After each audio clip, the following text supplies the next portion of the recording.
하나님 말씀 보겠습니다. 출애굽기 13장 17절로 22절 말씀 우리 같이 읽고 은혜 나누겠습니다. 이번 주 토라 포션이죠. 출애굽기 13장 17절로 22절 말씀입니다. 예, 한 절씩 저랑 교독하시고 마지막 절 같이 읽을까요? 바로가 백성을 보낸 후에 블레셋 사람의 땅의 길은 가까울지라도 하나님이 그들을 그 길로 인도하지 아니하셨으니 이는 말 돌이켜 애굽으로 돌아갈까 하셨습니다. 이거 제가 읽어야 되는데 예, 18절 읽어주시죠. 그러므로 하나님이 홍해의 길로 돌려 백성을 인도하심에 이스라엘 모세가 요셉의 유고를 가졌으니 이는 요셉이 이스라엘 자손으로 단단히 맹세하게 하여 이르기를 하나님이 반드시 너희를 찾아오시리니 너희는 내 유고를 가지고 여기서 나가라 하였음이더라.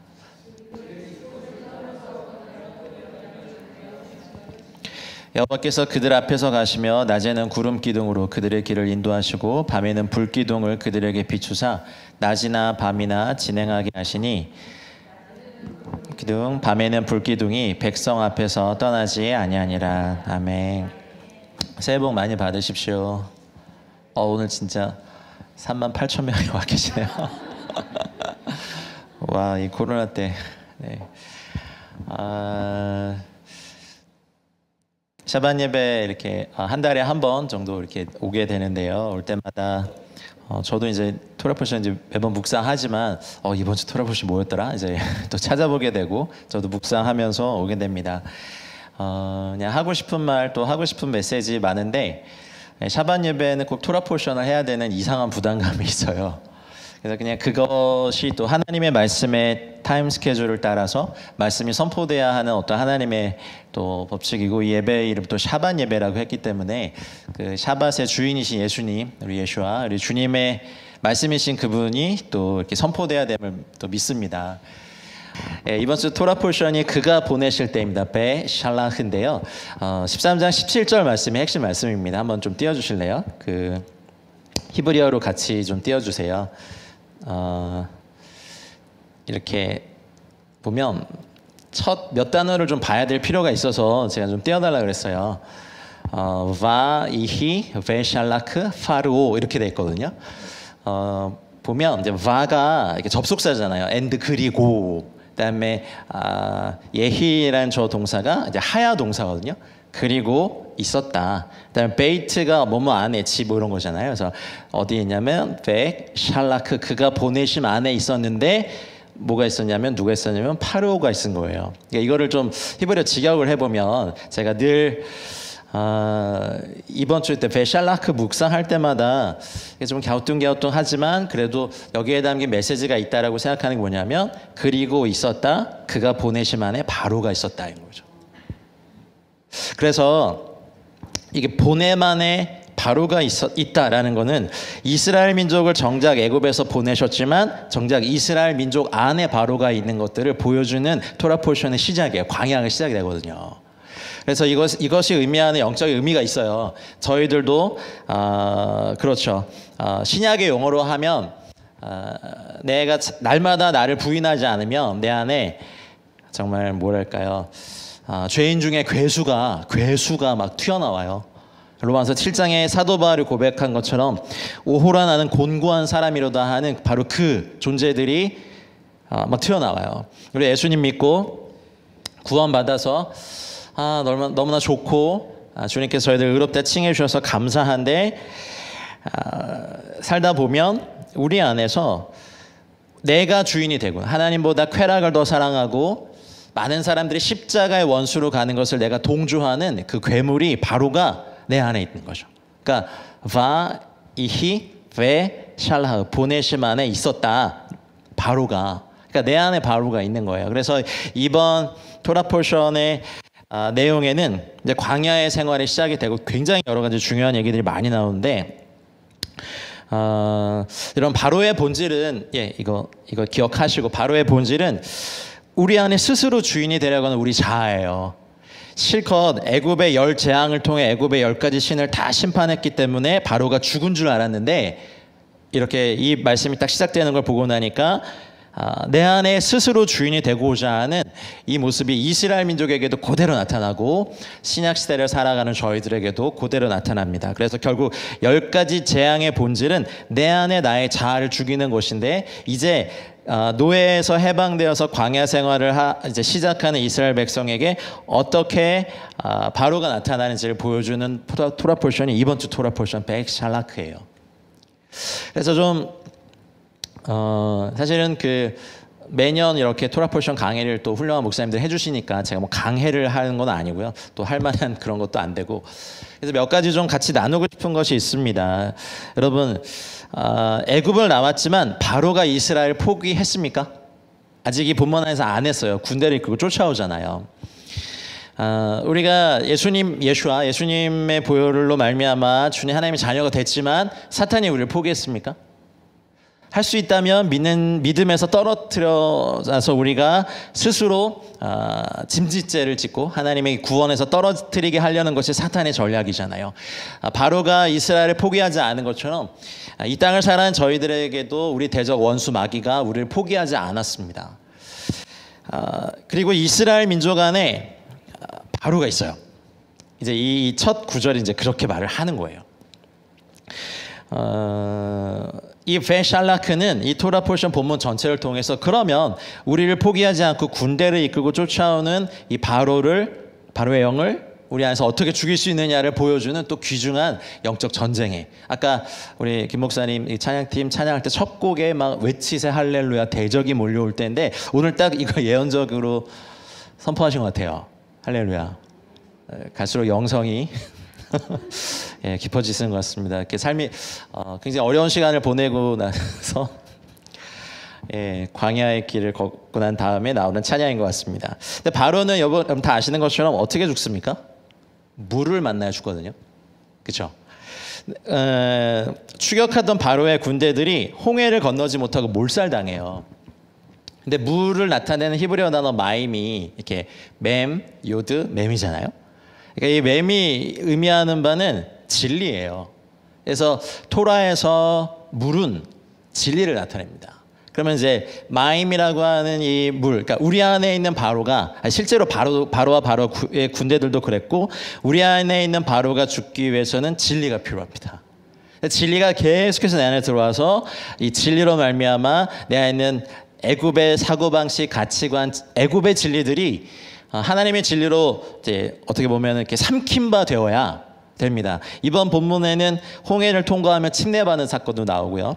만나와 메추라기 사건도 나오고요. 마사, 무리바 사건도 나오고요. 아말렉과의 전투로 마무리되는 굉장히 13, 14, 15, 16, 17장 이 5장에 불과하지만 굉장히 많은 사건들과 하나님의 이름들이 마구마구 등장합니다. 그리고 모세의 노래까지 막 일어납니다. 그래서 여러분, 우리가 코로나 백신 방역의 속도를 쫓아가는 삶이 아니라 하나님의 말씀에 우리의 삶이 이끌려가 되는 은혜가 여러분 한 분 한 분에게 있기를 축복합니다. 그 10가지 재앙 중에 첫 번째 재앙이 뭐였죠, 여러분? 그 출애굽을 할 때, 출애굽하기 전에 나일강의 물을 심판하는 거였죠. 그 물이 어떻길래? 여러분, 저는 이제 좀 이렇게 중동권 선교를 하고 있기 때문에 너무 이스라엘만 사랑하지 마시고 이사야 19의 비전을 사랑하십시오 이렇게 말하고, 이집트 교회들과도 협력을 많이 하고 있는데 이집트에 가보면 나일강 그 물줄기가 사실 이집트 전 국토의 5%도 안 돼요. 근데 5%도 안 되는 그 나일강 옆에 전 인구의 90%에 넘는 이집트 사람들이 다 몰려 살거든요. 근데 마지막 때 이사야 19장에 예언하신 것처럼 나일강의 물이 마르고 그 자연 생태계가 파괴될 때 어마어마한 재앙들이 그 땅에 다시 있을 것입니다. 그래서 이제 이집트 크리스찬들 만나면 이제 좀 친해지면 슬쩍 이런 질문을 하기도 해요. 크리스찬으로서 엑소도스를 읽으면 어떤 느낌이냐 이렇게 하면 출애굽기잖아. 근데 우리 조상들은 몰라서 그랬지만 되게 자부심이 있는 게 우리가 이스라엘의 자궁이었다 이렇게 얘기하죠. 그게 또 이집트 크리스찬들의 자부심이더라고요. 그리고 예수님도 헤롯 왕을 피해서 애굽에 와 있었잖아요. 그래서 굉장히 자부심이 강하고 이사야 19장 23, 24, 25절에 결국에 이스라엘과 애굽과 아수르 구아수르 제국으로 일컬어지는 중동의 모든 나라들이 하나가 되어서 열방 중에 블레싱이 될 것이라는 비전을 가지고 열심히 열방에서 기도하고 제가 믿기로는 이슬람권 내 그 사람들을 구원하기 위해 최적화된 정의 하나님의 군대들은요 이집트 교회 선교사들과 사역자들이라고 좀 믿습니다. 뭐 그런 얘기는 오늘 본문과 좀 벗어나지만 그래도 이제 애굽이 나오니까 그러면 어쨌든 하나님이 그 이집트 애굽을 사용하셔서 이스라엘 민족을 민족으로 만드신데 어쨌든 사용하셨고 요셉을 모르는 왕이 일어나서 딱 보니까 히브리 사람들이 자기 민족보다 강하니까 그때 어떤 일이 있었습니까? 남자 아이들을 죽이죠. 사실 처음에 이제 산파들을 동원해서 죽이려고 했는데 산파들이 말을 안 들었고 나중에 어떻습니까? 그 아이들을 나일강에 던져버리죠. 자, 이걸 좀 잘 보면 그 당시 나일강에 신이 있었어요. 그리고 나일강의 신에 실제로 제사를 하고 왜냐하면 생명의 젖줄이니까. 그래서 요셉이 유혹을 받았던 그때는 실제로 온 애굽의 사람들이 나일강의 신에게 제사를 하러 전 국민이 다 모이는 바로 그때예요. 그러니 집안의 모든 사람들이 다 제사하러 갔는데 그 여인은 혼자 남아서 요셉을 유혹하다가 어쨌든 뭐 그런 일이 있었죠. 그러니 이걸 잘 생각해 보세요. 아까 물이 진리라고 했다면 애굽의 나일강은 애굽의 진리를 나타냅니다. 그러면 하나님의 자녀들을 애굽의 진리에 세상의 진리에 다 수장시켜버린 어떻게 보면 생명을 빼앗아버린 하나님의 마음에서 보면 이게 가공할 만한 대적이죠. 예수님도 태어나셨을 때 2살 아래의 아이들이 죽임을 당했어요. 이스라엘에 태어날 때도 그 2살 미만의 아이들이 어린 아이들이 그 강에 던져짐을 당하면서 죽었죠. 그래서 거의 재앙입니다. 그러니 사실 지금도 그건 뭐 옛날에 있었던 일이라고 생각하지만 저희의 자녀들을 이 땅의 만몬과 성공이라는 물질주의의 강에 그 진리에 우리 아이들을 국영수라는 지식에 마구마구 던지는 제사를 지금도 저희가 하고 있어요. 그럼 결국 지금 시대에 저희들 안에도 바로가 있는 거예요. 마임이 진리라면 애굽 땅을 도도히 흐르는 나일강은 그 땅의 애굽 이 세상의 통치체계의 진리겠죠. 진리의 강, 그러니까 세상의 진리, 세상 사람들이 진리라고 여기는 진리의 강이 흐르는데 거기에 하나님의 아들들, 하나님의 자녀들의 생명을 바쳤죠. 그러니 하나님이 10가지 재앙 중에 첫 번째로 그걸 심판해 버린 거죠. 그러니까 이번 베샬라크 토라 포션에는 물에 관한 것들이 되게 여러 번 나와요.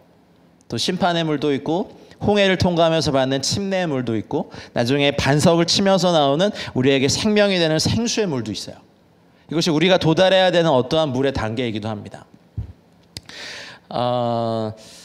결국 애굽의 진리, 세상의 진리가 내 안에서 하나님의 진리가 되려면 그 강이 핏빛으로 변한 것처럼 예수 그리스도의 보혈의 강물로 우리 안에 내면이 꽉 채워지기 전까지는 우리는 하나님의 진리의 강에 들어가지 못합니다.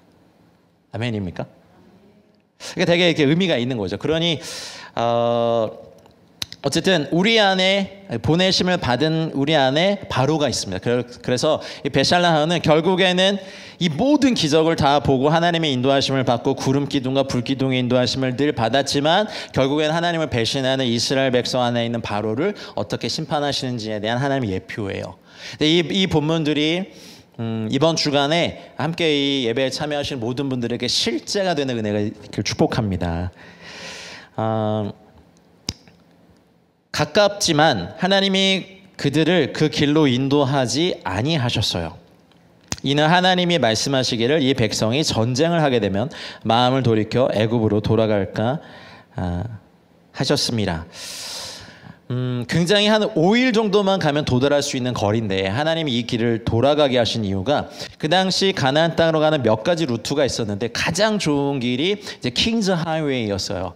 근데 이 길에는 각 관문마다 각 나라의 경비대 군인들이 존재하고 있었고 그 길목을 지키고 있었기 때문에 수는 많지만 마음이 다 깨진 상태 노예로 삼았던 사람들이 블레셋의 또 가나안의 그 정의 병력들을 상대하기는 무리가 많았죠. 그러니까 하나님 그걸 아시고 여기 보니까 이 백성이 전쟁을 하게 되면 아무리 작은 병력이라도 훈련받은 군인들은 다르거든요. 조직적으로 움직이며 무기를 쓰는 군인들은 달라요. 그러니 그것들을 경험하며 마음을 돌이켜 애굽으로 돌아갈까 하여 하나님이 이것들을 돌이키시죠. 우리가 예수님 믿고 난 다음에 거듭나고 난 다음에 예수님 너무 좋고 막 할렐루야만 들어도 눈물 나고 은혜가 있는 곳을 막 정말 어디든 찾아다니고 하는 시기에 여러분 초신자들 대부분 보면 뜨거우시거든요. 근데 뜨겁다고 해서 성숙하진 않아요. 그 뜨거움이 어떨 때 막 감정의 고조까지 일어나서 그 시기에 교회만 나오면 화 제일 잘 내는 시기가 또 그때예요. 막 은혜 받고 와가지고 막 집에 와서 화 버럭버럭 내고 막 다 뒤집어 버리고 너무 감정과 이런 게 고조되어 있고 격양되어 있기 때문에 좀 이렇게 워워 시킬 필요도 있는데 문제는 뜨겁다고 해서 성숙하지 않아요. 그래서 막 교회에서는 일꾼이 적으니까 뜨거운 분들 뭘 맡겨요. 그러면은 꼭 탈이 나죠. 세상에서 하던 거 아직 안 빠졌어요. 노예의 사고방식, 노예의 감정들, 그 노예의 어떤 의지들, 태도가 그대로 배어있는 상태에서 주님 만나서 좋기만 한 거야. 씻지도 않아. 그러니까 만약에 노숙인이었는데 노숙자보다 더했죠 우리 형편이. 왕을 만나서 우리가 왕궁에는 왔지만 깨끗한 옷을 입었지만 여전히 태도와 그것은 노숙인의 사고방식이에요. 왕의 만찬이 쫙 차려져 있어도 양푼 이런 거 갖다가 그냥 다 쓸어 담아서 손으로 막 이렇게 먹어. 그리고 왕 보면 너무 좋으니까 해 이렇게 하면서 먹어. 그러면 이제 우리에게 있어야 될 것, 왕국은 왔지만 왕의 태도와 법도를 배워야 하잖아요. 근데 이스라엘 백성들도 출애굽이 되었지만 400년이 넘는 기간 동안 노예로 살았던 뿌리까지 철저하게 노예 근성에 맡긴 사람들이 바로 군인이 되는 건 사실 불가능합니다. 그래서 지금 저희 세대에는 빠르게 가는 것이 잘 가는 것, 그 다음에 속도감 있게 가는 것, 그리고 가성비 좋게 효율적으로 가는 것이 최고라고 말하는 이 시대에게 베살라의 토라 포션은 느리게 돌아가는 하나님의 길을 제시합니다. 첫 절부터 쉽지 않아요 저희들에게. 그냥 교회 예산 뭐 얼마 딱 투입했는데 이러한 성과가 나야 되는데 나지 않으면 다음부터 이거 하지 마 라고 결정이 날 수 있는 교회마저도 사역의 어떤 열매를 효율적으로 측정하는 시대에 저희가 살고 있거든요. 그러니 며칠이면 갈 수 있는 길을 이제 돌아가게 하시는 하나님의 이 계획은 이제 첫 절부터 저희들에게 맞지 않아요. 느리게 인생의 길을 가는 것, 사명의 길을 가게 하는 것, 정말 자기 힘 속 좀 다 빠져야 이제 하나님이 좀 쓰실 수 있을 만한 사역자 되는 거, 사역 공동체 되는 거, 저희가 참 아프게 겪고 있는 겁니다. 여기 개척교회 목사님들 계시면 아시죠? 개척교회는 목사들이 개척당하는 교회예요. 성도님들도 목사 때문에 개척당하시고 이게 서로 엄청 개척당해요. 왜냐하면 서로 뜨겁긴 하고 좋긴 하지만 하나님의 것을 받아내기에 그릇도 작고 인격도 덜 돼 있고 뭐 좀만 뭐 잘 못해주면 삐지고 자기 거 안내하려고 하고 헌신 안 하려고 하고 또 하는 사람만 계속 시키고 그러다 보면 이제 서로 불만 쌓이고 비전은 막 라헬인데 내 옆에 레아가 누워있는 뭐 이런 거 보면 진짜 이거 해야 되나 하다가 근데 어쨌든 영성은 또 성숙함은 시간이 걸리더라고요. 그리고 이 광야 아무것도 없는 뜨거운 이곳에 또 밤엔 추운 이곳이 하나님은 이 광야를 하나님의 말씀으로 40년을 채우셨습니다. 할렐루야. 코로나가 빨리 저희가 종식이 되고 무언가 예전의 일상을 넘어서 또 새로운 시대로 들어갈 우리 원하지만 하나님이 이 시기에 또 저희들에게 배우려고 하는 하나님의 그 진리들이 있다고 저는 믿습니다. 그동안 우리 열심으로 달려왔던 것들에 대해 다 힘을 빼버리셨어요. 그리고 우리가 아주 기본이라고 생각했지만 하지 못하고 있던 것들, 어쩌면 하나님의 말씀을 묵상하는 것, 하나님의 말씀, 그리고 아무런 느낌이나 어떤 요즘 대형 컨퍼런스 할 수 있습니까? 컨퍼런스가 주는 임팩트가 있거든요. 그래서 컨퍼런스 중독증에 걸린 성도들이 너무 많았어요. 일단 조명 빵빵하죠, 뭐 음향 있죠, 찬양 들리죠, 뭐 굉장히 뭐 기름 부음 있는 예배팀 쓰죠, 강사들 쓰죠. 하다 보면 우와, 그리고 막 하다 보면 막 드라이에서 이렇게 확 이렇게 뿌려주죠. 뭔가 이렇게 와 하던 거에서 이제 아무런 그런 어떤 뭐랄까요 반응이나 이런 뭐랄까요, 자극을 받을 수 없는 곳에 우리를 두시고 혹독한 영적 겨울을 우리는 지금 맞고 있습니다. 그러나 영적 겨울이라고 해서 하나님의 사랑이 줄어든 적 없거든요. 아멘입니까? 그러면 이제 우리는 잎을 떨어뜨리고 겉으로 보면 정말 초라하게 가지만 앙상하게 남아있는 것 같지만 그 시기에 해야 될 게 있어요. 더욱더 깊이 하나님의 말씀에, 기도에, 하나님의 임재에 우리의 뿌리를 내려야 돼요. 근데 겨울에 언 땅에 하나님의 말씀을 향해서 뿌리를 내리는 것 결코 쉽지 않습니다. 할 수 있는 사역이 별로 없어요. 저희도 그렇고 2년 동안 저희도 온라인 사역을 열심히 하고 온라인으로 막 수련회 하고 중동권에 있는 그 교회 개척자들하고 여러 가지를 했지만 이게 참 사역을 하는 건가 하는 그런 또 질문들이 던져지고, 마침 감독님과 여러분들이 이스라엘 너무 가고 싶어 하는, 저는 또 중동을 가야 돼. 저도 작년 10월에 11월에 다녀왔습니다. 그러나 너무 감사한 건 코로나와 상관없이 하나님이 일하고 계셨더라고요. 오히려 코로나로 말미암아 더한 본질적인, 비본질적인 일들을 할 수 없으니까 본질적인 일을 많이 하셨더라고요. 그러니 이번 주에 저희가 이 본문과 함께 우리의 삶이 2022년 새로운 삶이 이렇게 튜닝 되길 원합니다. 하나님의 말씀과 조율되길 원합니다. 하나님의 말씀의 속도에 우리를 맞추는 은혜가 있길 바랍니다. 19절을 보시면 이스라엘 자손이 이제 나올 때 모세가 요셉의 유고를 가졌다 이렇게 되어 있죠. 창세기 50장 24절 25절에 보면 이제 요셉이 유언하거든요. 하나님이 반드시 너희를 방문하실 것이니, 거기 이제 방문하다는 동사가 파카드라는 동사 쓰였거든요. 파카드는 아시다시피 뭐 방문하다도 있지만 기적적인 구속을 위해 찾아오시는 어떤 것을 얘기해서 하세요. 그것에 대응한 신약의 본문은 누가복음 1장 68절 69절에 보면 자기 백성을 돌보시다라는 동사예요. 그러니 요셉은 그 땅에 묻혔지만 하나님이 자기 백성을 파카드 하실 건 아는데 나의 유고를 가지고 가나안 땅으로 가겠다고 맹세해라, 이렇게 해서 모세가 모세의 유고를 찾죠. 이때 미드라시에 보면요, 그 유대인들이 막 애굽 백성들 찾아다니면서 자녀 잃고 막 정신이 없는 사람들에게 보석 이런 거 다 받는 시기에 모세와 그 핵심 레위인들은 요셉의 유고를 찾느라고 정신이 없었대요. 근데 유고를 나타내는 히브리어 단어가 에젬인데요. 에젬. 이제 본, 뼈란 뜻도 있지만 본질, 그리고 힘이란 뜻도 있거든요. 그러면 이 요셉의 유고를 40년 동안 광야에서 이렇게 요셉의 유고를 동행했어요, 이스라엘 백성들이. 근데 이것이 의미하는 바가 뭐겠습니까? 여러분, 물론 성경의 많은 인물들이 예수님을 예표하지만 요셉도 예수님을 예표하거든요. 그러면 요셉의 어쩌면 예수와 메시아이신 그분의 본질, 그분의 힘, 그분의 어떠함을 40년 동안 광야에 메고 다녔다. 그러면 애굽에 있었던 요셉의 무덤은 빈 무덤이었을 거고 예수님의 빈 무덤과도 연결되는, 그리고 우리가 이 광야를 다닐 때 베샬라 이번 주간에 저희가 배우고 다짐하고 결심해야 될 게 뭐냐면 예수님의 본질, 예수님의 힘을 우리가 메고 그걸 절대로 놓지 않고 다녀야 되겠다는 결심을 하셔야 됩니다. 코로나 백신 언제 된대, 방역 패스트인데 안 된대, 뭐 이런 거 요즘 모이기만 하면 그 얘기 하잖아요. 제 주변에도 뭐 여러 가지 이유로 이제 백신 안 맞은 분들이 되게 많아서 오히려 백신 맞은 제가 되게 죄스러워요.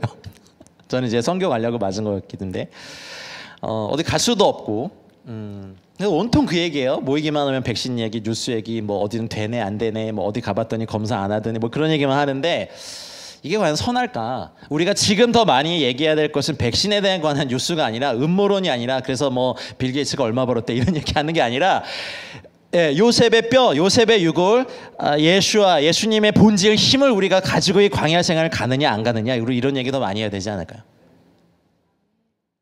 48,000명 여러분, 작정원금에 너무 충격받으셨습니까? 꼭 하셔야 됩니다. 꼭 하셔야 됩니다. 여러분 생각해 보세요. 6월과 40년 동행한 거. 그래서 나중에 이제 가나안 땅에 들어가서 그때서 묻히죠. 근데 그 광야의 시간이, 광야 그 출애굽 1세대가 다 죽고 또 2세대가 계속 태어나니까 생과 사가 계속해서 이렇게 교차하는 어떤 곳에 걷는 것이 쉽지 않아요. 그러나 하나님이 이곳에서 제일 먼저 가르치신 게 뭡니까? 하나님 성막을 어떻게 지어야 되는지, 토라를 어떻게 주시고, 그다음 제사법, 여러 가지 규례들을 다 가르치셨단 말이에요. 노예 생활에서 제일 먼저 우리가 배워야 될 건 하나님의 백성이 되는 훈련들, 하나님의 군대가 되는 훈련들, 제사장이 되는 훈련들, 열방 중에 보석이 되는 이 훈련들, 유업자가 상속자가 되는 훈련들에 제일 먼저 해야 되는 것이 예배 훈련입니다.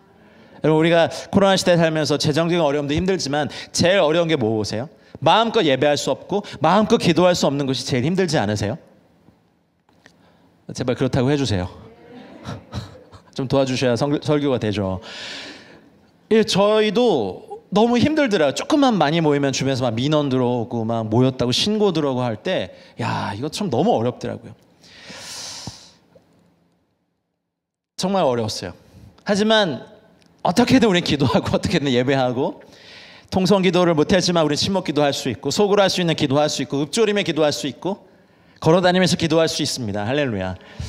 그러니까 우리가 이 시기에 배운 건, 우리가 너무나 예배가 고프고 영이신 하나님께 신령과 진정으로 진리 안에서 예배하기를 너무 원한다는 거죠. 우리가 그동안 너무 종교적인 일에 바빴는데 너무 예배하고 싶은 거예요. 너무 하나님 말씀 듣고 싶고, 너무 하나님 말씀 알고 싶고, 너무 하나님 말씀 맛보아 알고 싶지 않습니까? 여러분, 이스라엘 왜 사랑하세요?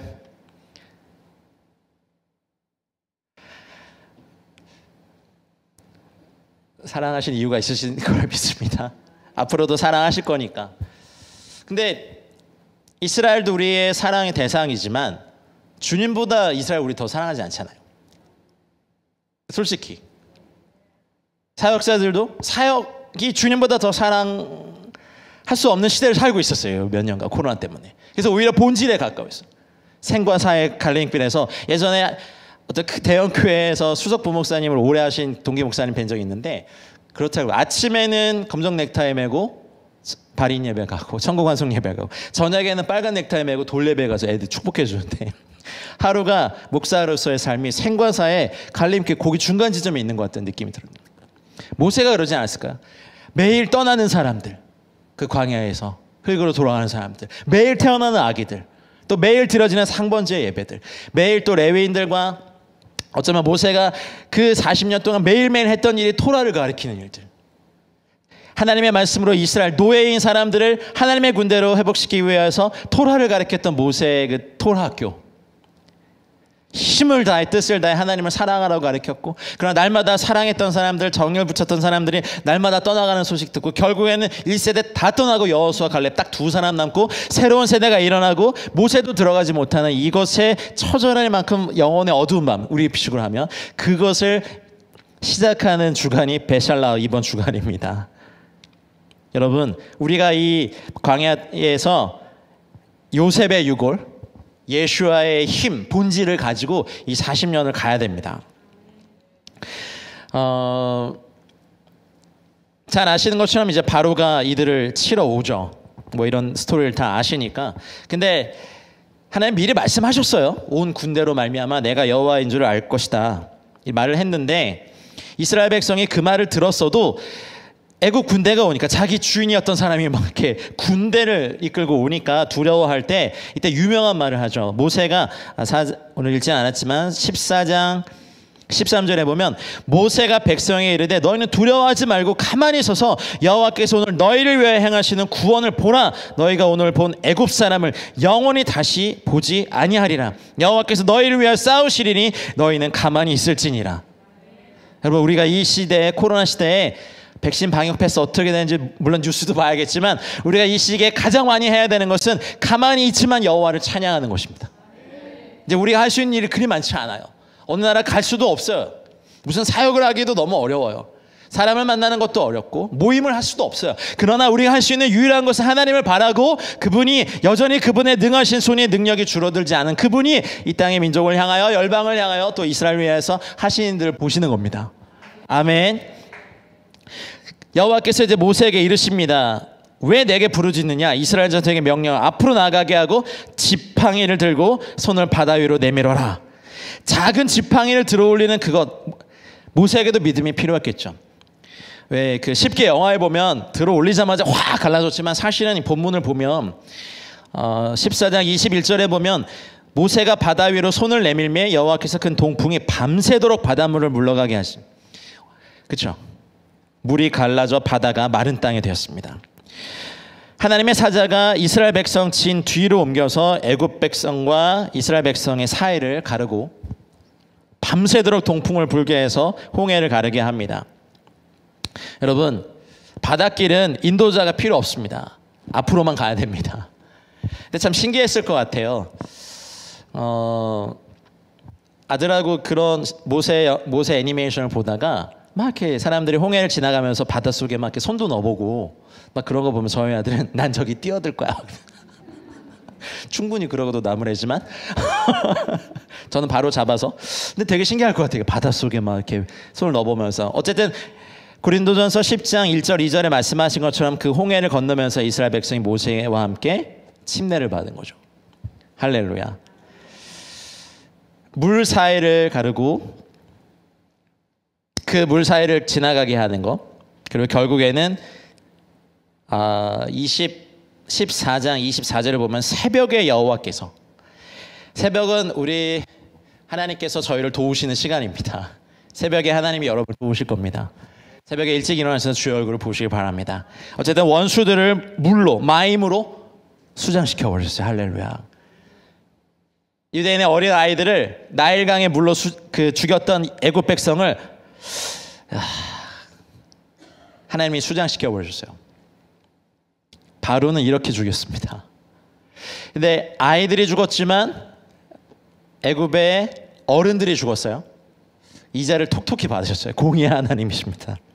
여러분을 괴롭혔던 일들이 이번 주간에 하나님의 진리의 물에 들어가심으로 말미암아 여러분 앞에서 이들을 수장시켜버리는, 진리로 먹어버리시는 은혜가 있길 바랍니다. 나중에 14장 30절에 보니까 이스라엘을 애굽 사람의 손에서 구원하심에 이스라엘이 바닷가에서 애굽 사람들이 죽어있는 것을 보았더라.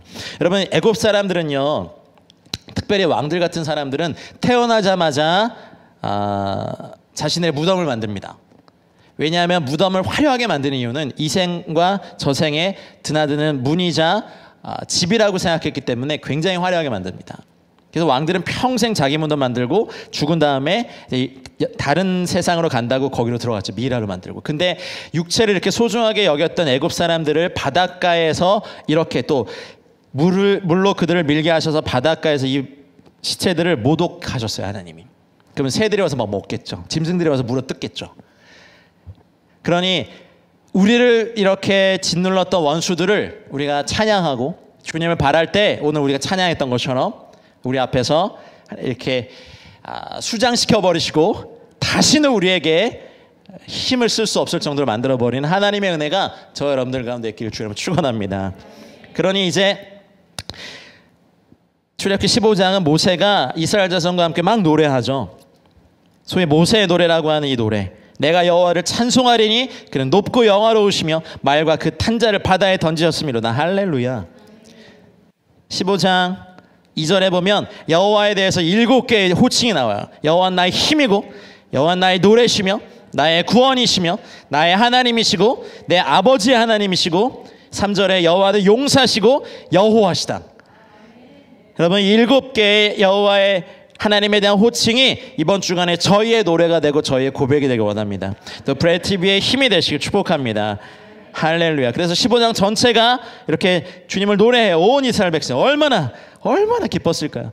430년의 끈이 흘러왔어요. 마치 로마서 7장에서 8장에서 넘어간 것처럼 오호라 나는 곤고한 사람이로다. 누가 나를 이 사망의 몸에서 건져내라 하는 이 고백에서 생명의 성령의 법이 죄와 사망의 법을 너희를 해방하였다라고 하는 이 고백에 놀라운 반전이 여기서 일어나는 것 같아요. 여러분, 계시록 15장 3절에 보면 우리가 나중에 천국에 가서 하나님의 종 모세의 노래, 어린 양의 노래를 불러 이르되 라는 이 고백이 나와요. 할렐루야. 할렐루야. 이번 주간에 우리에게 모세의 노래, 여러분의 노래, 여호와를 찬양하는 7개 호칭을 부르는 이 놀라운 은혜가 저 여러분들 가운데 예배의 본물이, 예배의 우물이, 예배의 샘물이 터져나오길 축복합니다. 할렐루야. 그래서 이렇게 인도해주는 예배팀 없더라도 여러분 골방이 예배의 우물이 팡 터져나오는, 이번 본문이 나와요. 그러나 또 이렇게 또 찬양한 이스라엘 백성이 수르광에 딱 들어가자마자 물이 없어서 원망해서 거기에 또 마라의 사건이 일어나죠. 거기에 하나님께서 놀라운 얘기를 하십니다. 15장 26절에 써서 마시지 못하는 물 마라 사건이 있고 난 다음에 여호와께서 자신의 이름을 하나 더 나타내십니다. 15장 26절에 너희 하나님 나 여호와의 말을 들어 순종하고 내가 보기에 의를 행하며 내 계명에 귀를 기울이며 내 모든 규례를 지키면 내가 애굽 사람에게 내린 모든 질병 중 하나도 너에게 내리지 아니하리니 나는 너희를 치료하는 여호와임이라. 야훼 로페카, 치료하는 하나님의 이름이 여기 나옵니다.